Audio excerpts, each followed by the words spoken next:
dahil nga si Jose Cabral, siya yung pwede magturo na kung sino yung mga politikong involved dito, mga senador, mga kongresista, mga opisyalis ng DPWH at iba pang mga ahensyang posibleng involved dito.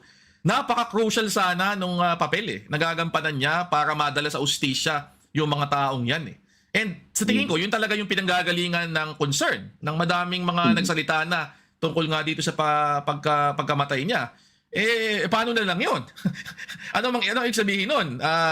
Ang mga kaso bang ito ay irrevocably damaged at hindi nakakayang itula? Ako tingin ko hindi pa naman. Pero definitely, ang nakinabang sa pagkawala ni Jose Cabral ay yung mga politiko at iba pang public officials na pwede sana niyang ituro bilang isang tao na may central role dito sa malawakang scam na ito.